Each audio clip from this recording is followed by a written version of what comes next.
Hoy voy a terminar una serie que empecé hace una semana sobre cómo compartirle a nuestros amigos, seres queridos acerca de Jesús. De que no es tan difícil como parece y no tienes que pararte en la esquina de una plaza a gritar acerca de Jesús. Hay otras cosas que traen muchos mejores resultados que eso. No estoy en desacuerdo con actividades evangelísticas puntuales, pero creo que nosotros tenemos que entender, y hacia hoy voy con esta serie para terminar, que esto es una carrera a largo plazo. Que no solamente es una experiencia de un día decirle a una persona: Cristo te ama, recíbelo en tu corazón y haz esta oración de fe, sino que el evangelismo es un tema a largo plazo también. A largo plazo. Tal vez las personas no te hacen caso en la primera, pero posiblemente vean tu estilo de vida y los años de transformación que Dios hace en tu vida, y eso sea lo que los atraiga a Jesús. Sobre eso quiero hablar hoy. Dígale ahí al que está al lado: nada grandioso. Nada grandioso. Ese es el título de la prédica, ya van a saber por qué. Pero antes me gustaría darles una frase de Charles Spurgeon. Es un predicador inglés muy famoso de hace varios siglos. Tenía unas frases muy buenas y esta frase es muy confrontante. Escúchala. Todo cristiano es o un misionero o un impostor. Esto es fuerte, ¿sí o no?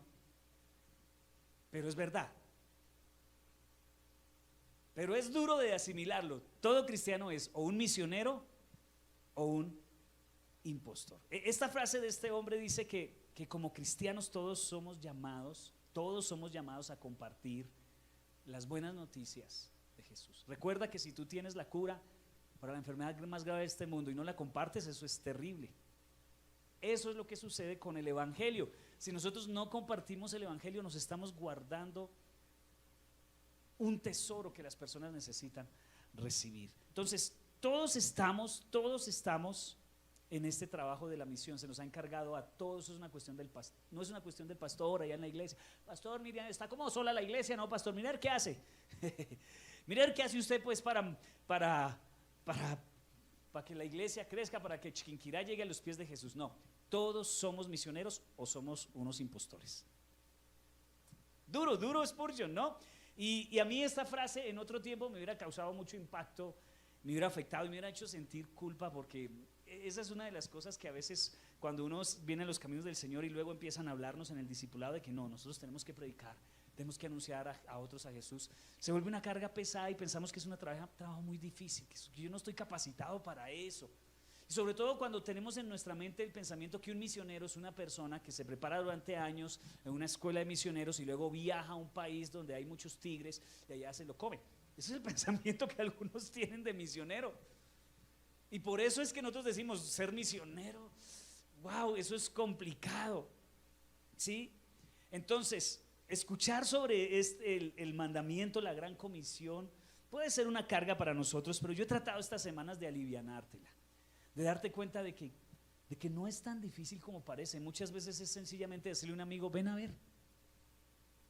Como Felipe le dijo a Natanael, ¿qué le dijo? Ven a ver tú mismo, o sea, no me crea, venga y mira, ¿cierto? O muchas veces es sencillamente ser bondadoso con las personas. A través de nuestra bondad, como la de Cornelio, que Cornelio fue muy bondadoso, a través de esa bondad atrajo a muchas personas a Jesús. Pero no es tan complicado, ¿no? No es decir, necesito ir a otro país o necesito pasar muchos años en una escuela bíblica de entrenamiento para yo tener todos los argumentos y estar listo para todas las preguntas que las personas me hacen. No, eso no es lo que el Señor quiso que nosotros aprendiéramos. También a veces pensamos que compartir el evangelio es como un gran don que tiene alguien. Uy, esa persona tiene un gran don. Hay una página en internet en YouTube se llama Living Waters, no sé si la has visto, búscala. Y hay un hombre que a mí me impresiona para evangelizar. Es impresionante, o sea, tiene un don. Tú lo escuchas y ese tipo tiene un don. Coge y convence a la gente, eso se le paran los ateos a pelear con él y al final resultan llorando, haciendo una oración de fe con él. Pero yo veo a ese hombre y a mí me frustra porque yo no soy capaz de ser tan argumentativo como él. Y a veces pensamos que necesitamos un gran don para evangelizar, ¿cierto? Como un cierto llamado específico para ciertas personas. Si ese llamado es para ciertas personas, yo como no tengo el llamado, entonces nunca lo hago. Y esos son pensamientos que debemos derribar. A veces pensamos que yo necesito ser famoso y tener un testimonio impresionante. Y a mí eso me frustró porque a mí me encantaban mucho los testimonios, pero yo entraba y escuchaba el testimonio y decía, no, eso yo fui drogadicto, maté a 400 personas, estuve en la cárcel, esta chaguala que tengo aquí me la gané un día con un cuchillado que me pegó y el otro día otra acá. Y yo decía, yo no tengo un testimonio así, yo nací en la iglesia, mis padres me llevaban a la iglesia, jamás probé vicio, no sé lo que es la marihuana, no sé. Y entonces yo qué le cuento a la gente. Y muchos piensan que están limitados porque no tienen un gran testimonio, porque son personas muy normales, muy corrientes, y entonces nos limitamos de hablarle a las personas porque yo quisiera tener un gran testimonio. Hasta yo pensé alguna vez de ir, ¿será que me voy al mundo a pasarla mal con eso? Agarro un buen testimonio y lo predico. No vayas a hacer eso. No vayas a hacer eso. Si tienes una gran historia, es un regalo que Dios te dio. Pero si no tienes una gran historia, como muchos, que uno dice, uff, qué cosa tan tremenda que le pasó, no significa que no pueda ser un misionero, ¿cierto? Los evangelios, es más, déjame decirte algo, y hacia allá voy direccionándome un poco hoy. Tú ves en la Biblia que pasaron cosas muy extraordinarias. El Señor abrió el Mar Rojo, sacó a Egipto con unas plagas que envió sobre Egipto impresionantes: la plaga de la sangre, la plaga de los piojos, la plaga de las ranas, la plaga de las moscas, la muerte de una cosa impresionante. Y vemos semanas después al pueblo de Israel adorando a otro Dios. Ahora, vemos en el Nuevo Testamento, Jesús resucitó a Lázaro. Resucitó a Lázaro. Y semanas después lo estaban crucificando. Entonces, esas grandes cosas no significa que automáticamente haga que las personas se conviertan. Sí, o sea, no necesitas un gran testimonio, porque muchas veces la gente lo que hace es, ay, qué bonito. Si yo también vi cómo un señor le rezó a un santo y se sanó. No, eso yo he visto cómo, no, imagínate que el Señor me sanó de un cáncer. Eso no es nada. Yo conocí un amigo que tenía plata y pagó un tratamiento y también salió del cáncer. Entonces uno se rasca la cabeza porque muchas veces esos grandes testimonios a la gente no nos convence. Yo creo que estamos viviendo una generación que a la gente no lo convence esas grandes cosas. Hay algo más. Hay algo más que convence a las personas. Yo he conocido personas que le han pasado cosas muy grandes, y escúcheme esto, y ya no están caminando con Jesús. Aquí en la iglesia han venido personas que no pueden tener hijos, por ejemplo. Son sanados y ahora tienen como 3 o 4 caminando sin Dios. He visto personas que he tenido con mi esposa que ir a visitar personas enfermas a los hospitales. En la UCI hemos tenido que orar por personas en la UCI. El Señor los levantan y están viviendo su vida sin Jesús. Unas cosas impresionantes y no cambiaron. ¿Sabes por qué?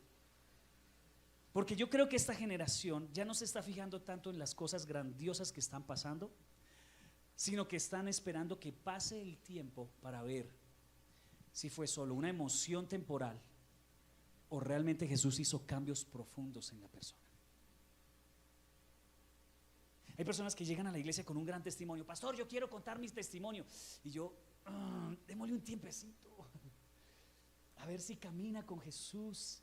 Y no es una cuestión emocional, temporal, sino que es algo que realmente traspasa la prueba del tiempo. Entonces yo quiero que en esta mañana tú y yo pensemos en eso, que no necesitas una gran cosa así espectacular, sino que tal vez al pasar el tiempo tú y yo podamos ser luz a las personas, porque no fue una cuestión emocional, ¿cómo se llama eso? Es como el que sube como coco y sube como palma y cae como coco, o una euforia temporal o emocional. La iglesia cayó en ese tema hace unos años. La euforia que había, ¿no? Los dones espirituales, y eso la gente, el pastor oraba y la gente caía, ¡pah! Sí, y el pastor soplaba, ¡fuf! Y la gente, ¡ruas! Todos caían. Pero la semana siguiente seguían siendo ladrones, mentirosos, y la gente mira eso. La gente espera que pase el tiempo a ver si ha pasado algo realmente en su vida. Y yo quiero hablarles hoy de una historia extraordinaria, de esos grandes milagros que hizo Jesús y que pueden ser algo que nos puede ayudar a entender esto, ¿no? Y es la historia del endemoniado gadareno. ¿Lo han escuchado alguna vez? Un tipo que tenía como 2000 demonios.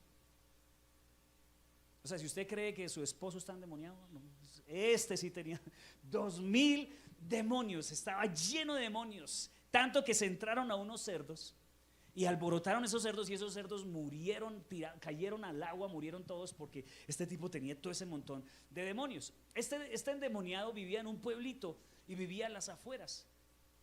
Vivía entre las tumbas, aullaba todas las noches, tenía cadenas. Usted se imagina lo que era a medianoche el pueblo en silencio y este tipo por ahí en la montaña. ¡Ah! ¡Ah! ¿Por quién sabe cuántos años en esta ciudad? O sea, el loquito del pueblo que ven por ahí tiene 4 o 5 demonios, pero este tenía 2000. Entonces imagínense el ambiente de esa ciudad. Ese tipo era el coco de los niños no podían salir a jugar tranquilos porque de pronto el endemoniado salía. Y ¿te imaginas ese ambiente? Y entonces Jesús llega a esta región, Jesús llega a donde está el gadareno, cruza el mar con sus discípulos y de un momento a otro viene el gadareno y le dice: ¿qué quieres conmigo? Y el Señor coge y lo libera y le echa afuera a estos demonios. Los demonios caen en el mar, se ahogan. Y leamos desde ahí, les hice un resumen de lo que pasó. Ahora veamos Marcos 5, versículo 14 en adelante. Dice: los hombres que cuidaban los cerdos huyeron a la ciudad cercana y sus alrededores, difundiendo la noticia mientras corrían. ¿Cuál noticia? No que el endemoniado fue libre. Nos mataron a los cerdos. Nos mataron a los cerdos. Hay un man que vino a matar cerdos. Eso fue lo que dijeron. Lo sé por lo que va a decir ahorita. Dice: la gente salió corriendo para ver lo que había pasado. Pronto una multitud se juntó alrededor de Jesús y todos vieron al hombre que había estado poseído por la legión de demonios. ¿Cómo se encontraba? Sentado.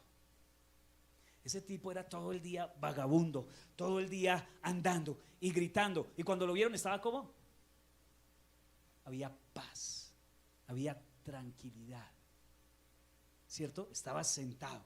Tremendo. Se había sentado allí y completamente vestido. ¿Qué significaba? Que andaba en peloto. Aparte de que aullaba y gritaba, andaba en peloto. Y lo encontraron con ropa. Un cambio profundo, ¿no? Un cambio visible. Se notó el cambio. Entonces los que habían visto lo sucedido les contaron a los otros lo que había ocurrido con el hombre poseído por los demonios y con los cerdos. Y la multitud se alegró y un despertar espiritual en esa región por ese milagro tan maravilloso, y todos dijeron: Cristo vino, hay salvación, ahora está en el lugar. ¿Sí? No, y esto me parece lo más loco de esta historia, porque era lo que yo esperaba que dijera el siguiente versículo, y este versículo en lugar de decir eso dice: la multitud comenzó a rogarle a Jesús que se fuera y los dejara en paz. Y yo, ¿qué? ¿Qué más paz querían? O sea, les trajo paz. Pero ellos, o sea, ¿qué fue lo que pasó aquí? Mira, este es uno de los milagros más espectaculares que vamos a ver en el Evangelio. Y en lugar de que se levante un avivamiento y dicen: no, váyase Jesús, nos arruinaste nuestra costumbre. Estaban acostumbrados al demonio. Estaban acostumbrados al aullido de este hombre todas las noches. Estaban acostumbrados a la inseguridad. Estaban acostumbrados a verlo desnudo corriendo por sus calles. Estaban acostumbrados a lo malo, y Jesús vino a ofrecerles paz y no les gustó, porque hay muchas personas que no van a cambiar porque están acostumbradas a esas malas cosas que están viviendo. ¿Sabes por qué? Cuando compartimos a alguien lo que Dios ha hecho con nosotros, esa historia maravillosa de que el Señor me sacó de los vicios, del cigarrillo, del trago, de la vida de adulterio, de la vida desordenada, ¿por qué las personas, cuando les compartimos, la respuesta es como la de ellos? No me interesa. ¿Saben por qué? Porque los seres humanos estamos más cómodos con nuestro desorden conocido que con una libertad desconocida. Estamos muy acostumbrados a nuestro desorden conocido y lo abrazamos y nos gusta. Que cuando alguien nos ofrece una libertad que no conocemos, yo prefiero no asumirla. Esto lo hemos hecho toda la vida. Estoy acostumbrado a ello y mal que bien, pues ahí la llevamos. Eso fue lo que le dijeron a Jesús. Mal que bien, pues ya lidiábamos con el loquito. Mal que bien, pues ya sabíamos soportar y los niños ya sabían a qué horas podía salir, pero ahora pueden salir hasta tarde, ahora pueden dormir tranquilos. Vete y déjanos en paz, Jesús. ¿No te ha pasado eso cuando le hablas a las personas de Jesús, que tú quieres ofrecerles la libertad que Jesús les ofrece y les dice, no, gracias, estoy contento con mi religión, con mi tradición, con mis costumbres, con mis creencias, estoy feliz, pero eso no te trae libertad? No me importa, pero es lo que conozco, es lo que sé. Tremendo, ¿sí o no? Tremendo. Preferimos lo que no conocemos, lo que conocemos, perdón, aun cuando sea caótico, desordenado, destructivo, que no sirve para nada, aunque nos esté destruyendo. Abrazamos algo que podría transformarnos. No abrazamos algo que podría transformarnos y bendecirnos. Tremendo que esta gente escogió los cerdos en lugar que su libertad. Entonces, es importante que veamos en esta historia cómo Dios, o sea, y Jesús, escúchame, aunque Jesús fue rechazado por ellos de una manera de frente, Jesús no renunció a ellos. Porque Jesús dejó algo ahí para darles una nueva oportunidad a ellos. Y esto es importante porque tú y yo tenemos que, o estamos hoy aquí porque el Señor no nos cerró las puertas cuando nosotros le rechazamos. Él dejó una puertica abierta. Ponle que a lo que pasó. Sigamos leyendo Marcos 5:18. Mientras Jesús entraba en la barca, o sea, ¿me quieren que me vaya? Ok, no hay problema. Nadie está obligado, ¿sí o no? Yo no puedo obligarte a ir a la iglesia, no puedo obligarte a que Jesús te libere, te sane, no te puedo obligar. Entonces se subió a la barca. Muy respetuoso Jesús de las decisiones de las personas y de nuestro libre albedrío. Dice que el hombre que había estado poseído por los demonios le suplicaba que le permitiera acompañarlo. Entonces Jesús se subió a la barca y el ex endemoniado, ya vestido y con paz en su corazón, le decía: Jesús, déjame seguirte. Y eso es lo que se espera. Que cuando Jesús haga una obra en tu vida milagrosa, tú le sigas. Pero me sorprende la respuesta de Jesús, escúchala. Pero Jesús le dijo: no. ¿Qué? No, vete a tu casa y a tu familia y diles todo lo que el Señor ha hecho por ti y lo misericordioso que ha sido contigo. Entonces Él no le dice que le siga, sino que, hermano, necesito dejar un infiltrado acá. Necesito dejar un infiltrado acá. Tal vez tú seas el infiltrado en tu familia. Tu familia no conoce de Dios, no tiene temor de Dios. Y usted: ay, Señor, sácame de este ambiente tan difícil. Ay, Señor, sácame de este lugar tan complicado. Yo quisiera un trabajo donde no hubiera tantos problemas, donde la gente fuera honesta. Quédate ahí. Tú eres mi infiltrado. Ellos no me quieren, ok, me voy, pero quédate tú. Esto me impresiona mucho, ¿no? Así que el hombre salió a visitar las 10 ciudades. Esa región se llamaba Decápolis, significa 10 ciudades.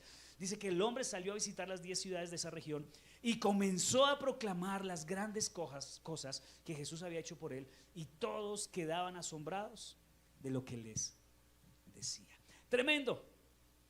Cuando leemos la Biblia, tiempo después Jesús regresa a esa región y ya la gente está receptiva. ¿De quién fue el trabajo?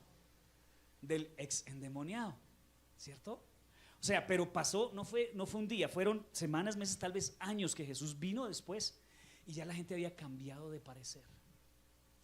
Yo me pregunto, ¿qué sería lo que cambió el parecer de las personas? Es más, 300 años después, en esa región había muchas iglesias cristianas, en la época de la persecución cristiana. Y en ese lugar, Decápolis, ahí fue donde se hicieron unos de los primeros concilios de la iglesia.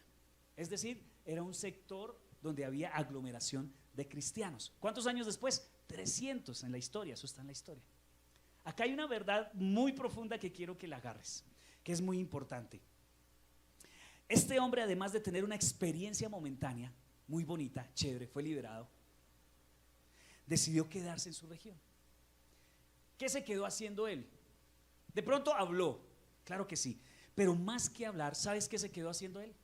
Caminando cuerdo por sus ciudades, buscando un trabajo, peinándose todos los días, oliendo rico, o sea, mostrando con su vida la obra que Jesús había hecho, que no fue un milagro momentáneo que después se perdió, sino que mantuvo una comunión con el Señor, y la gente esperó a ver qué pasaba con este endemoniado, a ver si no era lo que pasaba normalmente con los endemoniados, que el endemoniado cuando sale de un cuerpo, ¿lo has escuchado?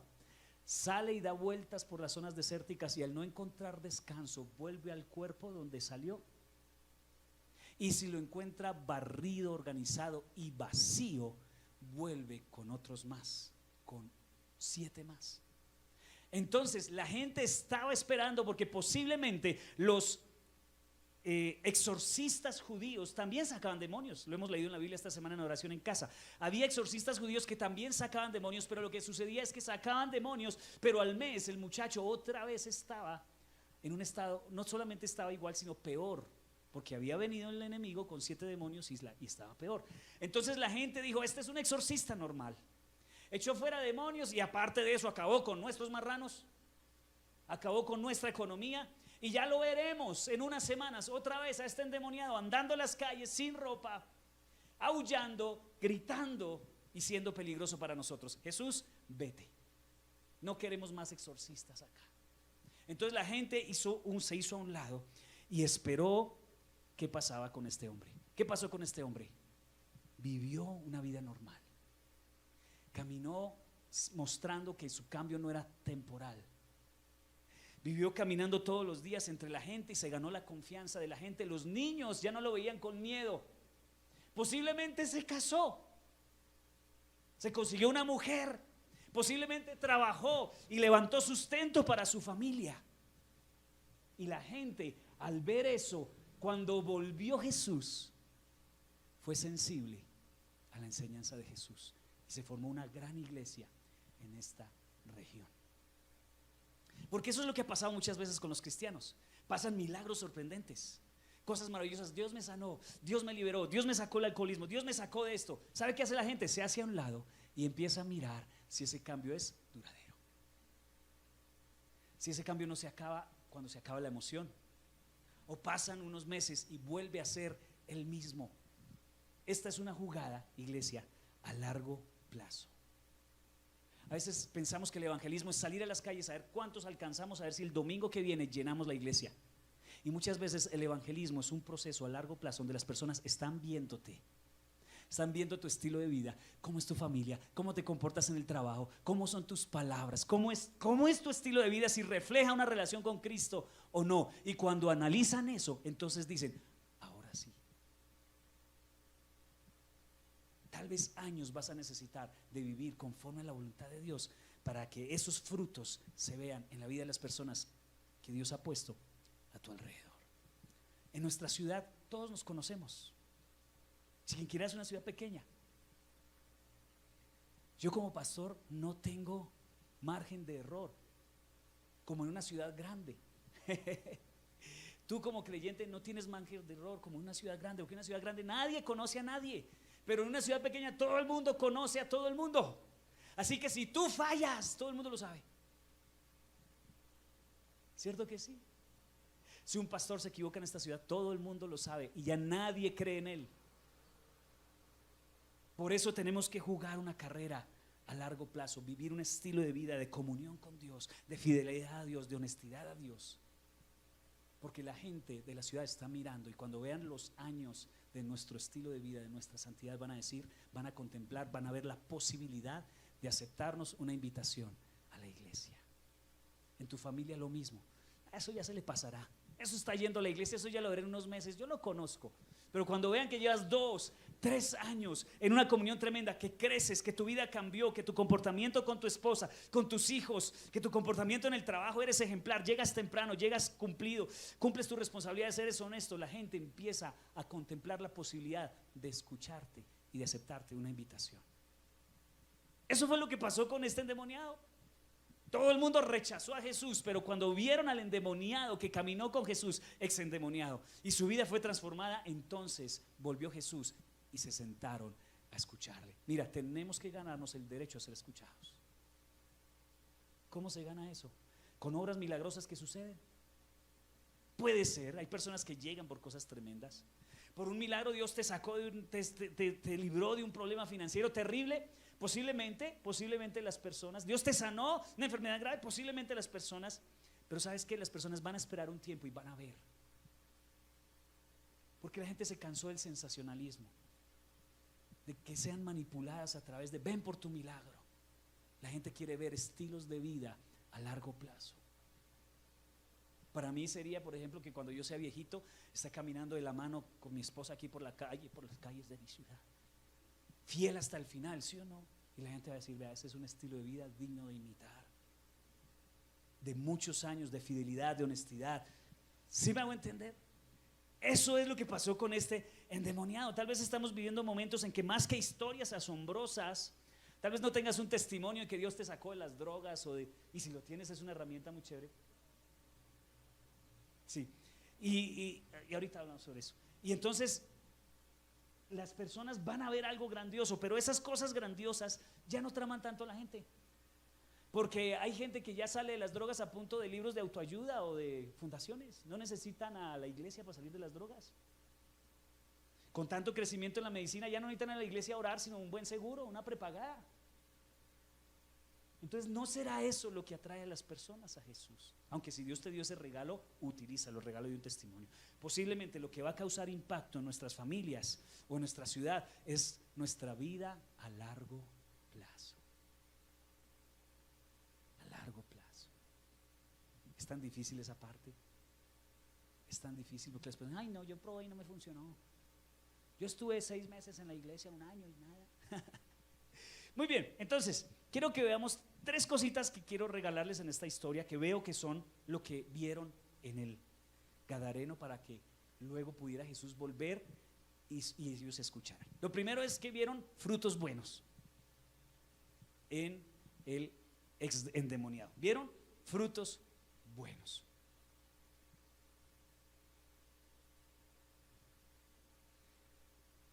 ¿Cómo describe la Biblia a este muchacho después de ser liberado? Dice, se sentó, o sea, sentado, y eso es gran cosa. Recuerden que un endemoniado algo que no tiene es paz. Un endemoniado no tiene paz. Entonces cuando ellos lo vieron, ¿cómo lo vieron? Sentado.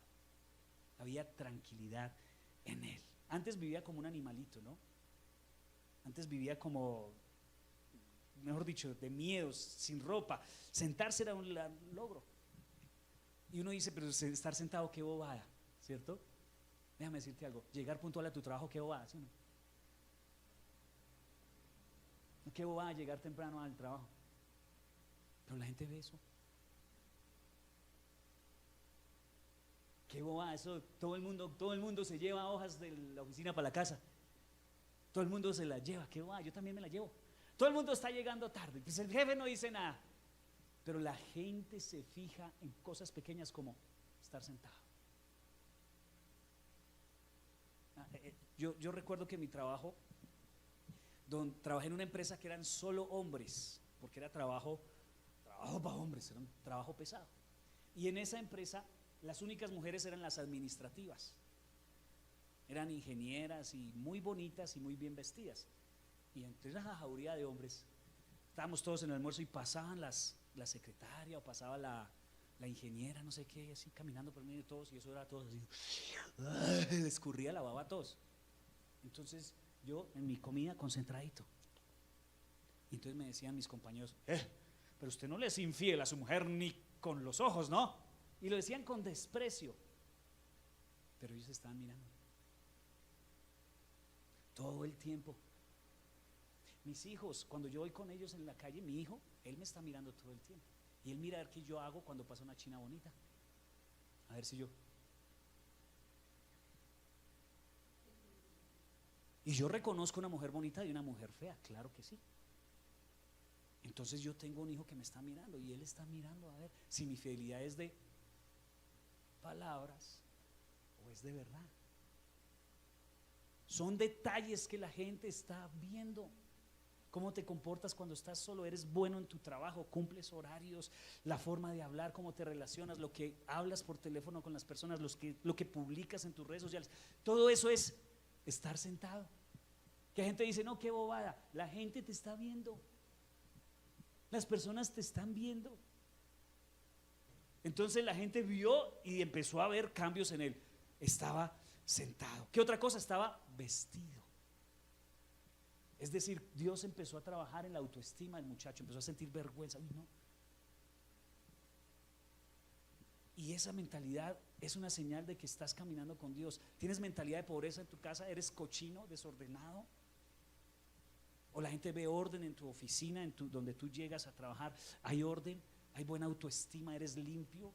No estoy hablando de vestir de marca ni nada, sino limpiecito, la ropita en su lugar, hueles bien. O hueles a gadareno. Eso la gente lo ve. Predicador tan tremendo, pero hace el brazo y todos se caen, no por la unción, sino por el olor. Todo eso las personas la ven. Entonces vieron en él y vieron cambio. Estaba vestido, hasta con su imagen trabajó el Espíritu Santo, su autoestima. Trabajó el Espíritu Santo en él, su sano juicio. La forma en que tú hablas, si tienes coherencia con lo que hablas y lo que vives. Llegas al trabajo, amén, aleluya, gloria a Dios, pero en la casa eres un ogro con tu esposa. Eso lo ve las personas. Sabemos que alguien está en sano juicio por cómo habla. Entonces cuando una persona habla, la gente escucha si lo que dice son bobadas o realmente hay un cambio en él. Entonces este muchacho ya estaba ahí hablando con Jesús y había coherencia en lo que decía. Eso lo ve las personas. Mira lo que dice Mateo 7:20. Así es, de la misma manera que puedes identificar un árbol por su fruto, puedes identificar a la gente por sus acciones. No es por lo que diga, sino por los frutos. La mejor forma de juzgar a un predicador no es por sus palabras bonitas, sino porque vaya de acuerdo a lo que predica. Ese cuento de que el cura predica pero no aplica, bueno, aquí sería el pastor predica pero no aplica. Eso es lo que la gente ve. Yo no le puedo decir a mi hijo, no mientas, pero yo por el celular diciéndole mentiras y el hijo sabe. ¿Él a qué le va a hacer caso? ¿A mis palabras o a mis acciones? ¿Cierto que a lo que yo hago? Entonces Dios habla de que tengamos esa coherencia porque las personas están viendo. Eso habla realmente que realmente algo pasó dentro de su interior, de que no fue una conversión fingida, que no eres un cristianeto pachuco, un cristiano que quiere lo mejor de los dos mundos, sino que se ha comprometido con Dios. Entonces no es solo decirle a las personas, mira lo que Dios hizo conmigo, sino mírame a largo plazo lo que Dios hace conmigo cada día. O sea, ahora las personas no deben buscar perfección, sino progreso. No, pero mire lo que hace. Sí, pero antes era peor. ¿Cierto? No sé si me hago entender. Una persona que es inteligente no ve la perfección, sino el progreso. Y las personas ven ese progreso. Tal vez todavía no es perfecto, pero antes era peor. Y cada año va mejorando. Y cada año va mejorando. No es una cuestión asombrosa, sino tal vez un poquito más de amor cada día, un poquito más de paz cada día, un poquito más de fe cada día, un poquito más de gozo, el fruto del Espíritu. ¿Ustedes saben cuál es el fruto del Espíritu? Gálatas 5:29. Más el fruto del Espíritu es amor, gozo, paz, paciencia. Cada día un poquito más de eso, cada vez más amoroso. Yo he visto, ¿sabes qué? Que las personas entre más viejitos más amargados. ¿No has visto? Entre más viejitos más amargados. Eso no debería pasar a un creyente. Entre más viejitos más gozosos, más paz, más sabiduría, más tranquilidad entre más viejitos. No echar para atrás, sino para adelante. Pienso que nuestra vida puede ser el único evangelio que muchos van a leer. Hay personas que te van a poner este paro y dicen, a mí no me hable de religión, no me hable de Biblia, yo no quiero saber nada de Dios. Entonces uno que dice, ok, pero tengo otra Biblia para predicar. Si no te gustan las cosas de Dios, no hay problema. Analízame lo que Dios ha hecho en mi vida. Y tú te expones. A muchos no les gusta eso porque se exponen y y huele mal. Entonces, ¿qué hay que hacer? Dejar que Jesús trabaje en nosotros, seguirle buscando su presencia, congregándonos, orando, leyendo la Biblia, y que Dios vaya transformando. Y la gente lo va a notar, te lo aseguro, la gente lo va a notar. Aquellos que te dijeron no, un día esos se acercan y dicen: venga, yo no creo en las cosas de Dios, pero usted podría orar por mí, que es que estoy tan mal. ¿Por qué te van a pedir eso? Porque vieron tu vida a lo largo de semanas, meses y años, y entonces se acercan a ti, y entonces te los vas a poder traer a la iglesia. No tengo muchos argumentos, pero venga y ve y compruebe por usted mismo. Entonces muchos no van a venir a la iglesia por más que tú les digas, porque tienen prejuicios, algunos con justa razón. La iglesia ha cometido sus embarradas. Tal vez el único evangelio que van a escuchar son tu vida y tus acciones. He visto gente que me ha dicho: yo a la iglesia no iría por usted, yo iría por usted, pero por esos otros cristianos no. Ah, bueno, ¿qué habla? Habla bien de que uno es la Biblia que ellos están leyendo. Hay esperanza. Que tú seas esa esperanza y que tú no seas el: no, si son los de la iglesia, yo no quiero ir por allá ni de riesgos. ¿Qué clase de evangelio estamos presentando a nuestra ciudad? ¿Qué clase de evangelio estás presentando a tus clientes? ¿Qué clase de evangelio estás presentando a tus hijos? Déjame decirte algo, esto me duele tanto decirlo. ¿Sabes por qué perdemos a nuestros niños cuando llegan a la universidad? No solo porque muchos se van de la ciudad a estudiar a otro lado, porque estaban esperando cumplir 18 años para irse, porque sus papás eran unos el domingo y otros el lunes, martes, miércoles, jueves y viernes. Y esa fue la Biblia que leyeron todos los días los muchachos. Yo le doy gracias a Dios porque mis hijos permanecen. Le doy gracias a Dios porque yo permanecí por la Biblia que fueron mis padres. Sí, yo a veces me daba pereza leer la Biblia, ir a la iglesia, pero yo veía la Biblia escrita en la vida de mis papás. Yo estoy aquí y yo pienso que mis hijos también han seguido de cierta manera eso. Mi hija, yo sé que ahorita está sirviendo en la iglesia y no estoy llamando: ¿qué hubo? ¿Va a ir a la iglesia o no? Ay, no, qué pereza, para mis días de descanso. No, allá está sirviendo por su propia voluntad, por su propio deseo. Tal vez porque vieron Biblia en nosotros. Y a mí me duele ver que nosotros no alcanzamos a hacer un trabajo suficiente, porque lo que hacemos aquí, los papás en la semana lo borran con el codo, porque es la Biblia que ellos van a leer. Tienes que convertirte en la Biblia que la gente va a leer. Tus clientes van a leer una Biblia en ti. Les cobras justo, eres honesto, eres cumplido, trabajas con calidad. A veces no necesitas predicar si no dicen nada. A mí me gusta él por su honestidad. Y luego averiguan: ¿y por qué serás cristiano? Ah, con razón. Ah, con razón. Y eso será la Biblia que muchos van a leer. Claro que a muchos hay que darles Biblia, pero hay otros que no te la van a recibir. Entonces tu vida debe ser esa Biblia. ¿Qué clase de evangelio estamos presentando a los demás? Entonces es lo primero, buenos frutos, la gente de buenos frutos. Segundo, convicciones internas. Convicciones internas.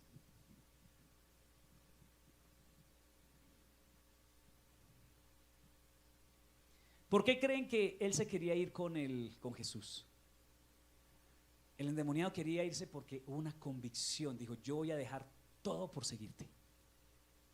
Llévame contigo en esa barca. Una convicción interna. Y eso lo da el Espíritu Santo. Pero Jesús le dijo: no, quédate aquí, ve a tu casa.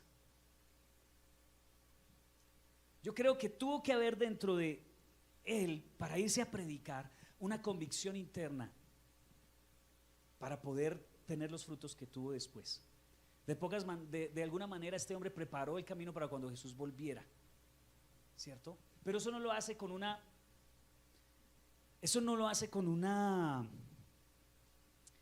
intención humana, ¿sí? Tuvo que haber una convicción espiritual profunda en su corazón. Esa misma convicción que hubo en Felipe.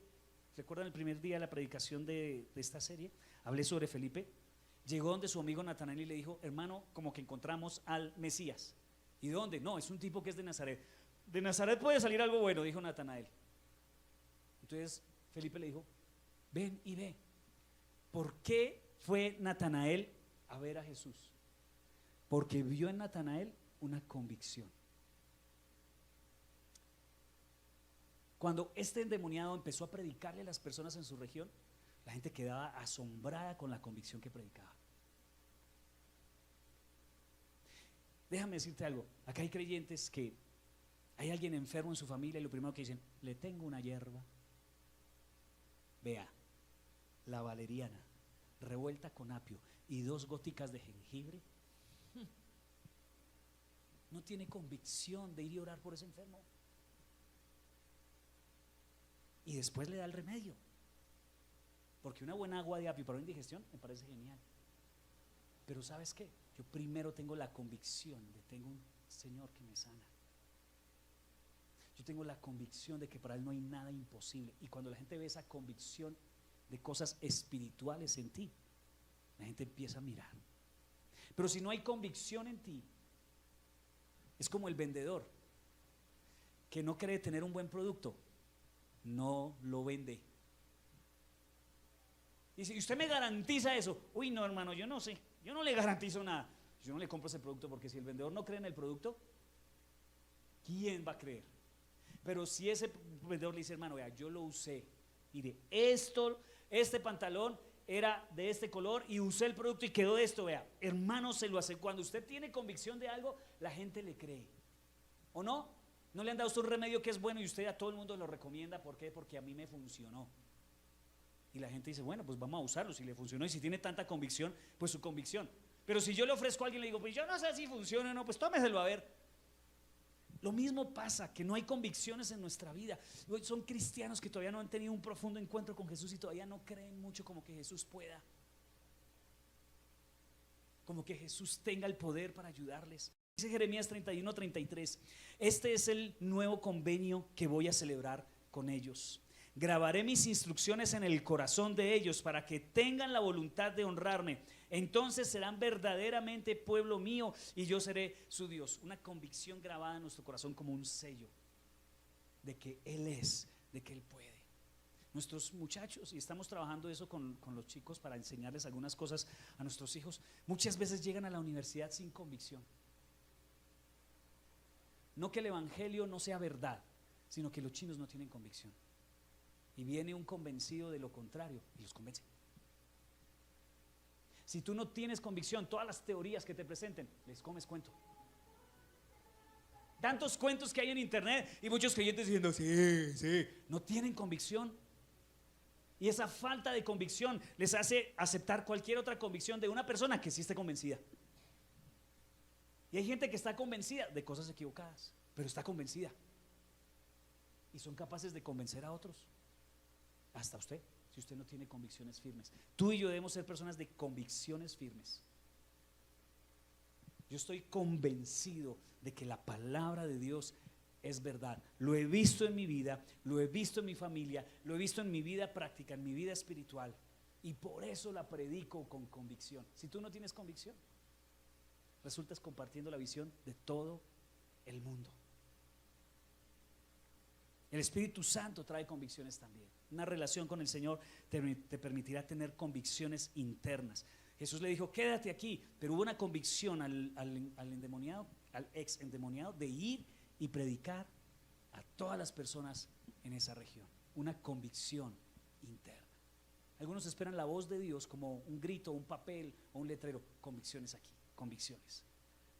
A veces el Señor te dice cosas, tú dices, estoy sintiendo tal cosa, hágale. Es una convicción que está poniendo el Espíritu Santo en tu corazón. Entonces, ¿qué vemos en este gadareno? Vimos primero que había en él frutos buenos. Vimos también que en él había convicciones internas. Y yo veo otra cosa para terminar aquí, que él tomó decisiones piadosas. Decisiones piadosas. Solo hay 2 clases de decisiones: las que te alejan de Dios o las que te acercan a Dios. Siempre hay esos 2 tipos de decisiones. Cuando tú vas a tomar una decisión, siempre pregúntate, ¿esto me aleja de Dios o esto me acerca a Dios? Las decisiones piadosas es responder a esas convicciones que hay. Esas convicciones que pone el Espíritu Santo en nosotros. Cuando tú respondes a esa convicción, entonces ahí es donde tu vida empieza a cambiar. Porque la palabra de Dios es muy bonito escucharla, pero la Biblia no dice que la transformación viene por escuchar la palabra de Dios, sino por hacerla. ¿Qué saca usted con entender muchas cosas y no aplicarlas? Eso es un ingeniero manejando un taxi. sabe mucho, pero no lo aplica. Hemos visto muchos ingenieros manejando taxis, y yo veo muchos cristianos viviendo una vida miserable, porque saben muchas cosas, pero no le hacen caso a esas convicciones. Entonces, este endemoniado recibió una convicción, pero se puso a hacerlo. Cuando Jesús le dice que regrese a su casa, tuvo la convicción de quedarse. Él pudo decir otra cosa, pero él decidió seguir a Jesús. Tomó decisiones, no solo la convicción, sino la decisión. Yo conozco personas que llevan años yendo a la iglesia y dicen: a mí me parece bonito eso, a mí me gustan las cosas de Dios, y toda la vida en esa actitud de algún día, y no toman decisiones. Mire, una convicción sin decisión produce desilusión, y una convicción más una decisión, eso es lo que produce transformación. Las personas no cambian si no hacen algo al respecto con lo que saben. Y en la iglesia yo creo que usted ya no necesita más sermones, ya no necesita más, o sea, ya tiene muchas predicaciones en su cabeza. ¿Sabes qué necesitamos? Ir y ponerlas en práctica, porque él sencillamente se puede ir para su casa endemoniado a ver televisión todo el día y nada más. Este hombre no solo recibió un milagro un día, sino que todos los días tenía que decidir vivir conforme a esa libertad que Dios le había dado, que Jesús le había dado. Todos los días tenía que peinarse, afeitarse, no volverse a dejar ganar por su antigua vida. Yo me imagino que volvieron los demonios a visitarlo, a ver si lo podían volver a su antiguo estado. Pero él tomaba decisiones sabias todos los días. Dice: no me voy a alejar, no voy a permitir que Satanás cobre lugar en mi vida, no voy a permitir otra vez estos amigos que antes me sacaron y me llevaron a este tipo de vida, no los voy a permitir en mi vida. Y tomó la decisión de alejarse de personas, tomó la decisión de dejar de leer cosas que lo condujeron a donde estaba, tomó la decisión de dejar de ver ciertos programas de televisión, cierto contenido. Muchas cosas tuvo que tomar la decisión de no volver a permitir que Satanás tuviera lugar en su vida. Y hay personas que no toman la decisión, no se bautizan, no se comprometen con Dios, no se alejan de personas tóxicas, no se alejan de malas influencias. No puedes cambiar así. No puedes cambiar así. Yo pienso que este hombre tuvo que dejar de visitar los sepulcros. No vuelvo a la tumba porque yo sé que es una tentación para mí, no vuelvo. Ay, pero ya está su mamá, no la va a visitar. No, así está mi mamá, yo no voy. Porque esa era su debilidad, porque ese era su problema. No sé, la Biblia no nos habla de cuál fue la razón, cuál fue la puerta abierta para que se metieran los demonios. Pero sabemos que no volvió a ser endemoniado. Significa que tomó decisiones de no permitir que las cosas viejas lo volvieran a controlar. Una vez un muchacho, para darles una ilustración de lo que estoy diciendo, cuando yo era pastor de jóvenes, el muchacho me dijo: pastor, es que yo tenía una novia y con ella nos acostábamos siempre, pero yo sabía que eso era pecado y yo le terminé, pero no, me llamó que día y su voz en mi oído, yo la escuchaba y otra vez mi corazón latía. Entonces yo le dije: hagamos una cosa, pásame su celular, ¿cuál es el número de ella? Y borramos el número de ella. ¿Qué? Sí, es que ustedes ya no son novios. ¿Qué hace con el número de ella? Vamos a su casa. Fuimos a su casa y eso tenía un montón de peluches con perfume de ella, que ella le había arreglado, cartas de amor. Pero pastores, que son tan sentimentales. Sí, hermano, pero usted cada vez que lee esa carta, cada vez que huele ese berraco peluche, su corazón late por ella otra vez y lo puede volver a hacer caer. ¿Qué le tocó? Coger todos los peluches y no sé si los regaló, los quemó, anular el número de teléfono de ella, sacarla de Facebook. Tomar decisiones, porque el Señor hizo un milagro, lo sacó de esa vida de pecaminosidad en que vivía, pero luego hay que cuidar eso. Y eso es a punta de decisiones todos los días, decisiones piadosas, y esas decisiones piadosas producirán cambios en tu vida y la gente verá eso y luego tú sabrás cómo enseñarles a otros a resistir. Y te seguirán y dirán: yo quiero una vida como la de él. Mateo 12:43 dice: cuando un espíritu maligno sale de una persona, va al desierto en busca de descanso, pero no lo encuentra. Entonces dice: volverá a la persona de la cual salí, de modo que regresa y encuentra su antigua casa vacía, barrida y en orden. Entonces el espíritu busca a otros 7 espíritus más malignos que él y todos entran en la persona y viven allí. Y entonces esa persona queda peor que antes. Yo conté este testimonio en oración en casa esta semana, se los voy a volver a contar. Cuando yo inicié como pastor, yo era uno de 3 pastores de la iglesia y entonces yo era el más nuevo, entonces a mí me tocaba, me mandaron a, pastor, usted es el encargado de los ayunos. Y los sábados eran los ayunos y habían 5 viejitas que iban a los ayunos. Y yo era el pastor de esas 5 viejitas. Y fue un tiempo muy bonito, esas viejitas, una bendición de Dios, más fieles que muchos otros. Y yo iba los domingos, los sábados, y a veces iban unas, a veces iban otras, pero había una que nunca fallaba. La hermanita nunca fallaba. Y yo a veces soñaba que fallara para yo descansar un sábado. Pero yo sabía que tenía que ir porque siempre ella iba. Y entonces yo fui para la iglesia. Y llegué a la iglesia. Y sí, Señor, ese día llegó ella, pero no llegaron las otras. Bueno, entonces nos pusimos a hablar con ella. Y yo le decía, hermana, ¿y usted por qué es tan fiel? ¿Por qué es tan juiciosa? Usted no falta un sábado, ¿no? No, usted no falta un sábado. Y entonces me dice ella, pastor, venga, le cuento mi historia. Yo fui cristiana y resulta que me alejé. Y yo llegué a hacer cosas tan terribles, que no había hecho cuando no era cristiana. Y dijo, ahora yo sé que no puedo alejarme de Dios ni un solo instante porque sé hasta dónde puedo llegar, el fondo que puedo tocar. Y yo, ok, entonces no fallemos los sábados, hermano, que no sea yo el culpable de que usted se eche para atrás. Pero ella tomó la decisión de pegarse al Señor lo más que pudiera, porque le dio lugar al diablo una vez y se metió con sus 7 otros demonios. Mejor dicho, fue rescatada de puro milagro esta mujer. No le pregunté qué fue lo que hizo, pero según ella me hablaba, me dio como escalofríos. De quién sabe a qué punto llegó ella, porque el estado posterior fue peor que el inicial. Entonces, decisiones piadosas todos los días, porque si el Señor te liberó de algo, todos los días tienes que pelear por eso para mantenerlo. Porque Satanás vuelve a ver si hay huequito donde meterse. Y si encuentra la casa vacía de Dios, se mete. Por eso es tan difícil. Esta semana alguien en la oración en casa pedía oración por las personas que se han ido de la iglesia. Señor, oramos por las personas que se han ido de la iglesia. Yo sí, vamos a orar por ellas, pero ellos tienen una responsabilidad. Ellos conocieron. Y ahora están viviendo un estado difícil. ¿Sabes por qué? Porque le abrieron la puerta al enemigo y vino con 8 peor. Y ahora es muy difícil rescatarlas, de verdad, es muy difícil. A veces es más fácil rescatar a una persona que no se ha convertido que a uno que se convirtió y se alejó. Yo sigo al Señor por amor a Él, pero a veces también me da miedito. Y digo, Señor, manténme ese miedito por ahí pendiente para que yo no me aleje. Porque le digo la verdad, a veces da ganas uno de dejar botado y irse. Pero cuando miro lo que puede hacer el enemigo, si yo le doy cabida, yo le digo, no, Señor, aquí estoy otra vez. Esta es una historia muy diferente de la del Gadareno, esta de que acabo de leer. El Gadareno, Dios lo libra, su vida es barrida, ordenada, pero el Gadareno lleva su vida en el Espíritu Santo todos los días. Llena todos los días su vida de Dios.